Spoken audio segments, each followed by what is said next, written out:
మంత్రి వెంకటరెడ్డి మహిళా రిజర్వేషన్ బిల్లుకు కాంగ్రెస్ పూర్తి మద్దతు ప్రకటించారు. అయితే ఈ బిల్ పేరుతో డీలిమిటేషన్ తీసుకురావాలని బీజేపీ ప్రయత్నిస్తోందని ఆరోపించారు. డీలిమిటేషన్ వల్ల ఉత్తరాది ఆధిపత్యం పెరిగే ప్రమాదముందన్నారు. దక్షిణాది రాష్ట్రాలకు అన్యాయం జరిగితే పోరాటం చేస్తామని హెచ్చరించారు.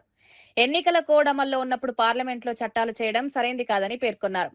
మహిళలకు న్యాయం చేయాలని, రాజకీయ ప్రయోజనాల కోసం బిల్లులను వాడకూడదని సూచించారు. సోనియా గాంధీ, ఇందిరాగాంధీ, మీరా కుమార్ రాష్ట్రపతులుగా ఎంతోమంది మహిళలు చేసిన కాంగ్రెస్ పార్టీ ఈరోజు మా కోరిక నెరవేరింది.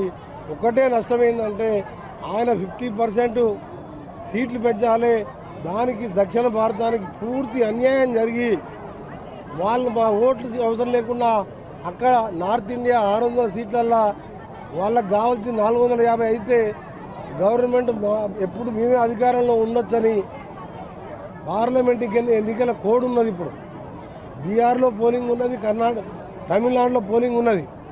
అసలు పార్లమెంట్లో కొత్త చట్టాలు తీసుకురాకూడదు. అయినా మహిళా బిల్లు ఉంది కాబట్టి దానికి కాంగ్రెస్ పార్టీ సపోర్ట్ అని చెప్పి దొంగచాటుగా ఆ బిల్లు తీసుకొచ్చింది. దాంతో దక్షిణ భారతదేశానికి అన్యాయం జరుగుతుంది. నిన్న మొత్తం కూడా ముఖ్యమంత్రి మంత్రులను కూర్చొని మాట్లాడుకున్నాం. మళ్ళీ రేపు పోయిన తర్వాత మళ్ళీ మాట్లాడుకొని తప్పకుండా దక్షిణ భారతదేశమే దేశానికి సగం కాంట్రిబ్యూషన్ 5 జీడిపి మనం కాంట్రిబ్యూట్ చేస్తున్నాం. కర్ణాటక అలాంటి మన రాష్ట్ర సౌత్ ఇండియాకు అన్యాయం జరిగితే తప్పకుండా పోరాటం చేస్తాం.